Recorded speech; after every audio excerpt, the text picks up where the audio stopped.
तो FD-ITI YouTube channel पे आपका स्वागत है।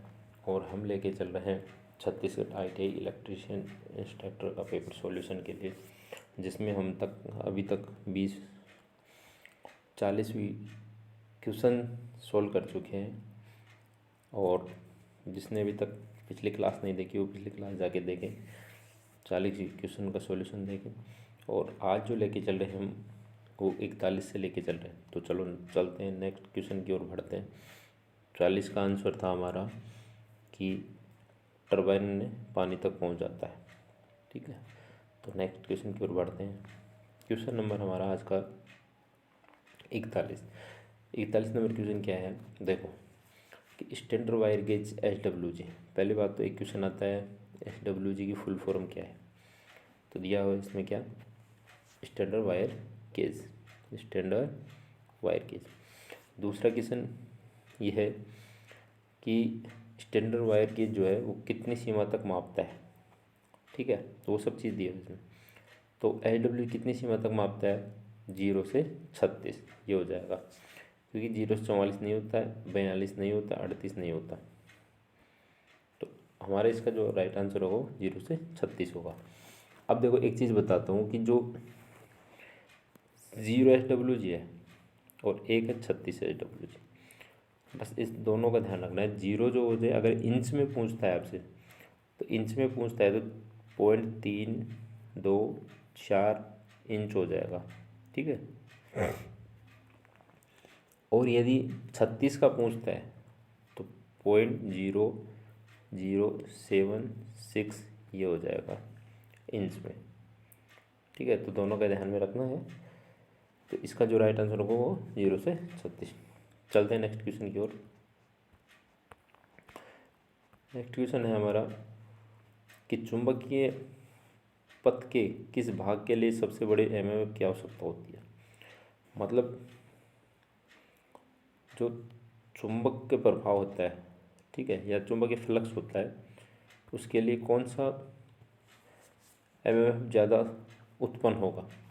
ठीक है, तो इसका जो होगा क्या होगा, हवा के लिए स्थान, कुंडल, अधिष्ठापन, कोर। तो जो सबसे ज़्यादा चुंबकीय फ्लक्स होती है वो किस में होती है, हवा के लिए होती है, एयर गैप के लिए। ठीक है, नेक्स्ट क्वेश्चन की ओर बढ़ते हैं।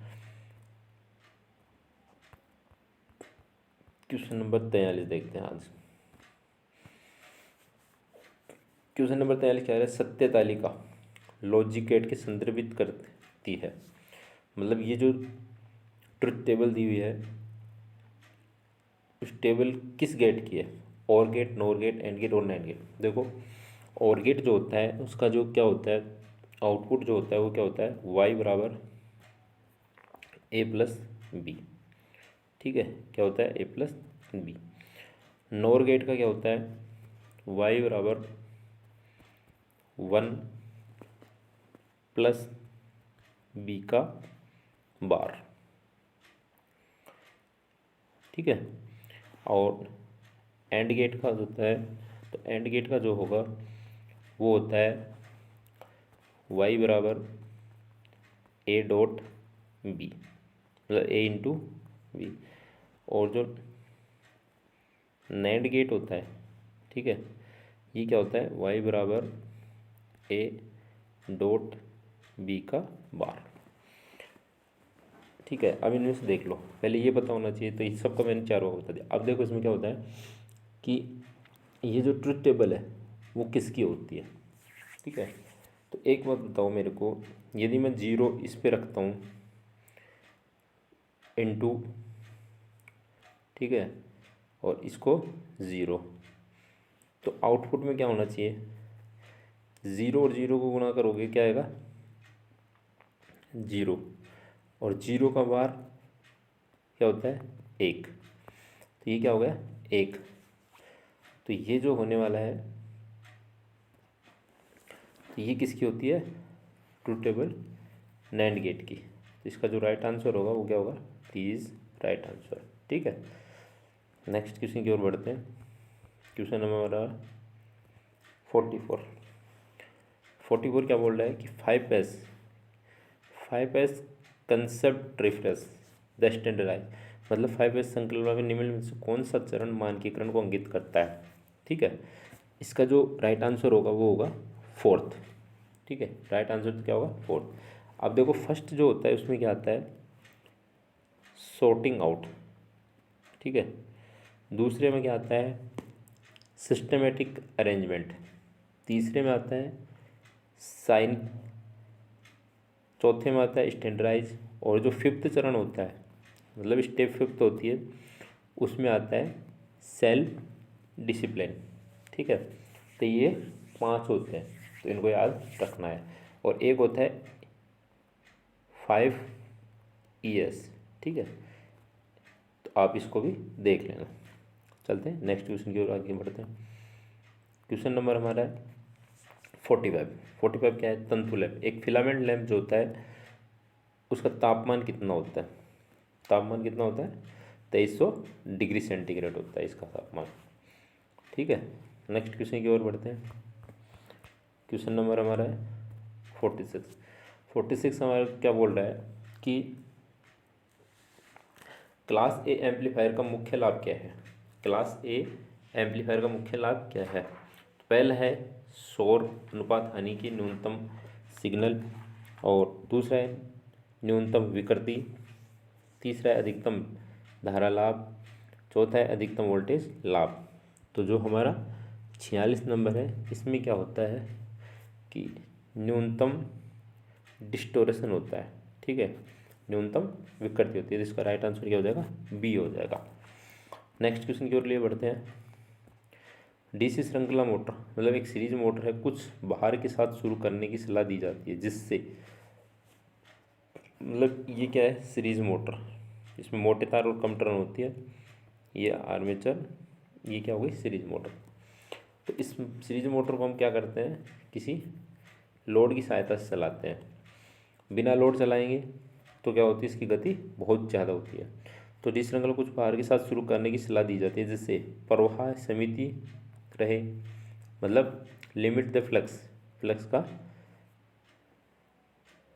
मतलब लिमिट में वो, मतलब एक क्या बोलते हैं लिमिट, मतलब इससे ज़्यादा नहीं बढ़, करंट सीमित कांस्टेंट। ठीक है, और गति सीमित रहे और स्पार्किंग से बचे।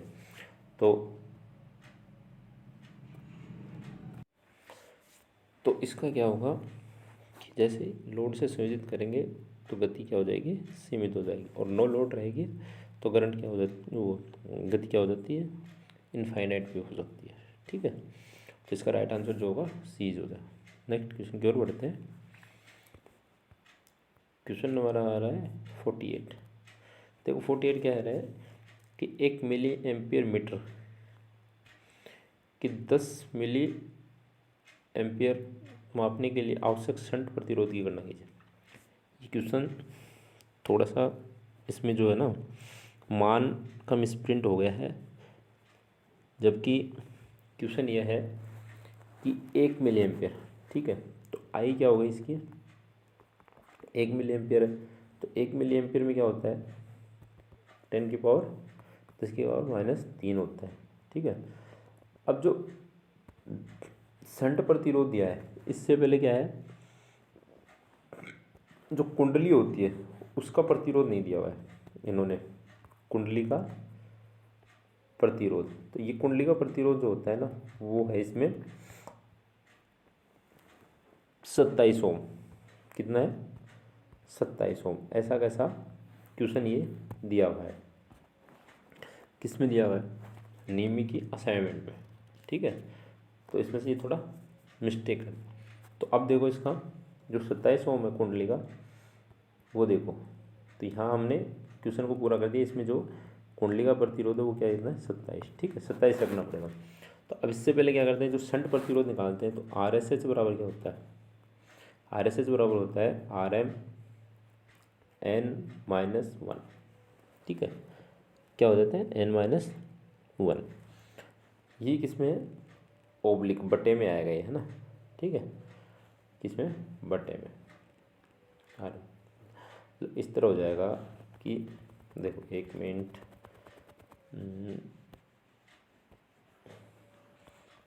RSH बराबर RM बटे n-1। अब n-1 होता है वो कैसे होता है, देखो इसको सोल्व करते हैं। तो n-1 को सोल्व करेंगे तो n का मान निकालने के लिए क्या होता है, i बराबर im, ठीक है। तो i जो होता है वो कितना है 10 मिली एम्पियर, और im जो है वो है 1 मिली एम्पियर, ठीक है। तो मिली से मिली कैंसिल हो जाएगा, 1 में भाग देंगे तो कितना हो गया 10 आ जाएगा। तो n का मान कितना आ गया 10। अब देखो rm का मान कितना था 27, हमने बताया था पहले, और ये कितना है 10, तो 10 माइनस 1 तो कितना हो गया 27/9। तो 9 जो है उसमें देंगे तो 9 9 27, तो कितना आ जाता है 3 ओम आ जाएगा, कितना 3 ओम। तो इसका जो राइट आंसर होगा वो क्या होगा ए, क्या होगा इसका राइट आंसर क्या हो जाएगा ए हो जाएगा, ठीक है। नेक्स्ट क्वेश्चन की ओर बढ़ते हैं। देखो उच्च वोल्टेज प्रतिष्ठानों को मापने के लिए किस ट्रांसफार्मर का उपयोग किया जाता है। ट्रांसफार्मर जो होते हैं, ठीक है, इंस्ट्रूमेंट ट्रांसफार्मर की बात करते हैं। इंस्ट्रूमेंट ट्रांसफार्मर जो होते हैं वो 2 प्रकार के होते हैं, 2 टाइप होते हैं। एक तो होता है सीटी और दूसरा होता है पीटी, ठीक है। करंट ट्रांसफार्मर और पोटेंशियल। करंट ट्रांसफार्मर है उच्च वोल्टेज को और सॉरी उच्च वोल्टेज को नहीं, हाई करंट को, और पीटी जो है वो होता है हाई वोल्टेज को, ठीक है। तो इसमें जो राइट आंसर हो जाएगा वो हो जाएगा हमारा सीज राइट आंसर। कौन सा सीज राइट आंसर, विभव ट्रांसफार्मर।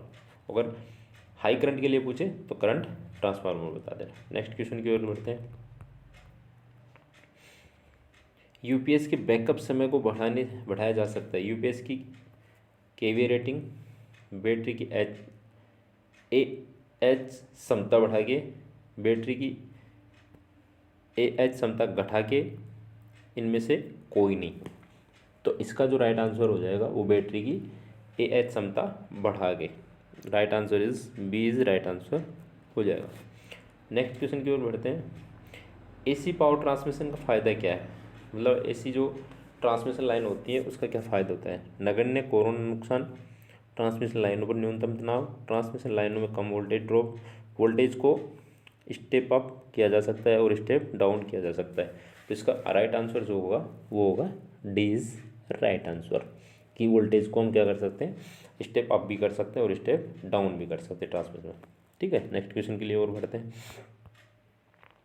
क्वेश्चन नंबर हमारा 52 इसमें से निष्क्रिय घटक कौन सा है, ठीक है, मतलब पैसिव कंपोनेंट। तो पैसिव कंपोनेंट जो हमारे हैं वो होता है कैपेसिटर, और कैपेसिटर के साथ देखो निष्क्रिय जो घटक होते हैं वो होते हैं आर एल सी तीनों, ठीक है, क्या होते हैं आर एल सी। और बाकी जो ये 3 बचे हैं ये क्या है एक्टिव कंपोनेंट, ठीक है, ये तीनों क्या है एक्टिव कंपोनेंट। नेक्स्ट क्वेश्चन की ओर बढ़ते हैं। क्वेश्चन हमारा है 53, क्या बोल रहा है, यदि किसी व्यक्ति को 20 मिली एम्पीयर धारा का झटका प्राप्त होता है तो क्या प्रभाव पड़ेगा, ठीक है। 20 मिली एम्पीयर में क्या बढ़ता है, क्या प्रभाव पड़ेगा, तो उसे जो प्रभाव पड़ेगा वो होगा दर्दनाक झटका, ठीक है। उसे क्या होगा पेनफुल शॉक होगा। कोई संवेदन नहीं होगी, किस पे होगी 0 से 5 मिली एम्पीयर, ठीक है। और हृदय आघात जो होगा वो कितने पे हो जाता है 50 मिली एम्पीयर पे, ठीक है। तो ये इसका जो राइट आंसर होगा वो होगा बी इज राइट आंसर, ठीक है। अब देखो इसके अंदर जैसे कुछ रेजिस्टेंस भी होता है कि भीतरी शरीर से हाथ का रेजिस्टेंस जो है वो होता है लगभग 400 से 600 ओम के बीच, और अगर आपको कान तक का पूछे तो लगभग 100 ओम होता है, ठीक है।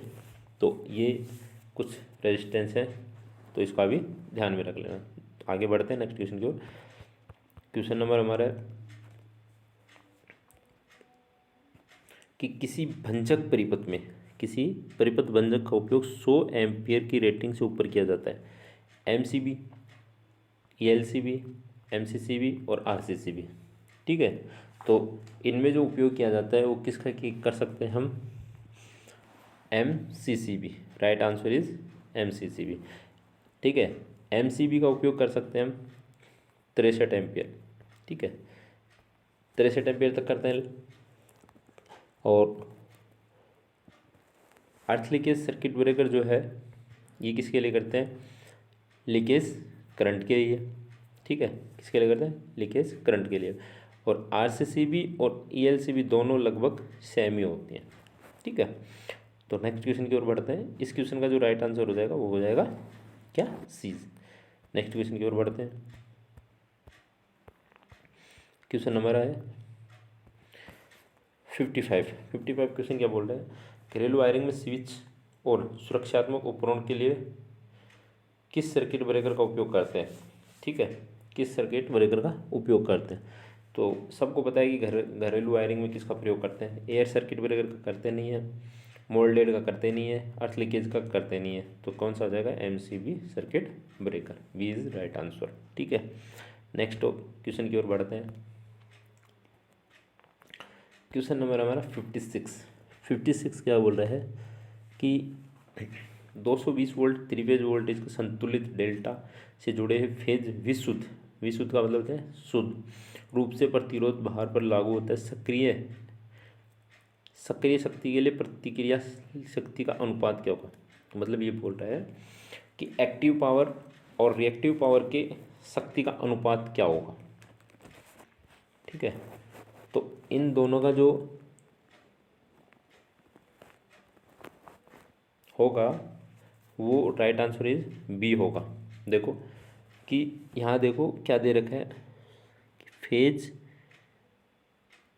Purely resistive load. ठीक है, तो दोनों का अगर अनुपात देखते हैं शक्ति का तो हमारे पास क्या आता है निकल के? जीरो आता है। ठीक है, तो इसका जो आंसर होगा वो क्या होगा? B is right answer. ठीक है, बढ़ते हैं नेक्स्ट। कण का न्यूनतम आवेश क्या होता है? कण देखो क्या दे रखा है? What is minimum charge on A particle. जो पार्टिकल होता है उनका लगभग आवेश क्या होता है?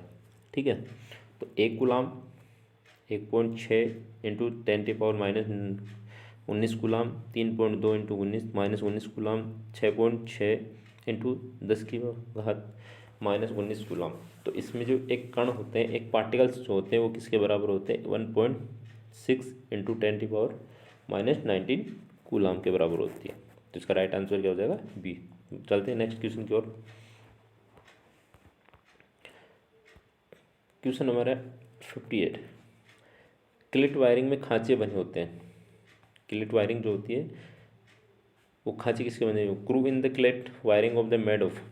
ठीक है, मतलब जो क्लिट वायरिंग में जो खांचे का मतलब यहाँ बोल रहा है, जो मतलब जो क्लिट होती है वो किस धातु की बनी होती है? चीनी मिट्टी, तांबा, कांच, इस्पात। तो किसकी बनी होती है वो? चीनी मिट्टी की। तो इसका जो राइट आंसर होगा वो हो जाएगा A is right answer. Next question की ओर बढ़ते हैं। इनमें से 59 है, इनमें से कौन सी ड्राइव पहले क्वाड्रेंट सिग्नल क्वाड्रेंट लोड का संचालन करती है? इससे पिछले भी एक क्वेश्चन आया था, उसमें क्वाड्रेंट थे, 4 क्वाड्रेंट होते हैं, तो वही क्वाड्रेंट इसमें है। ठीक है, वही 4 क्वाड्रेंट है। तो ये पूछ रहा है कि जो ड्राइव में पहले क्वाड्रेंट में सिग्नल क्वाड्रेंट लोड का संचालन किया जाता है, मतलब फर्स्ट क्वाड्रेंट में कौन सा लोड आएगा इसमें, ये पूछ रहा है। तो जो फर्स्ट क्वाड्रेंट में है उसके अंदर आता है पंखे का भार। ठीक है, ये किसमें आता है? पंखे का भार आता है। और यदि सेंट्रीफ्यूगल पंप पूछ ले, CPF सेंट्रीफ्यूगल पंप, तो वो भी किसी में आता है? पहले क्वाड्रेंट में आता है। बाकी जो हाईएस्ट और कन्वेयर्स और आपका एलिवेटर जो है, ये तीनों बच्चे जो है ये फर्स्ट एंड सेकंड दोनों में आते हैं। तो ये जो पूछा है वो सिर्फ ओनली फर्स्ट क्वाड्रेंट में, मतलब पहले क्वाड्रेंट में ओनली क्या आता है, ठीक है, बाकी जो होते हैं इनका कॉम्बिनेशन। तो इसका जो राइट आंसर होगा वो सी इज़ राइट आंसर, ठीक है। और आज का लास्ट क्वेश्चन है, ठीक है, जनरेटिंग स्टेशन में किस केबल को बिछाने की विधि का उपयोग किया जाता है? नलिका में, हवा में रैक, इमारतों के साथ सीधे ज़मीन पर बिछाना, ठीक है। जो हमारे बड़े बड़े जनरेटिंग स्टेशन होते हैं उसमें हम जो लेके चलते हैं, उसमें जो केबल बिछाते हैं वो किस में बिछाते हैं? हवा के रैक में। तो इसका 60 का जो राइट आंसर होगा वो बी इज़ राइट आंसर। तो यदि हमारा पढ़ाने का तरीका अच्छा लगा तो अपने साथियों के साथ ज़्यादा से ज़्यादा शेयर करें, लाइक करें और कमेंट करें कि बताएं कि आज की क्लास कैसी रही। मिलते हैं नेक्स्ट अगले क्वेश्चनों के साथ और नेक्स्ट क्लास के साथ, तब तक के लिए धन्यवाद।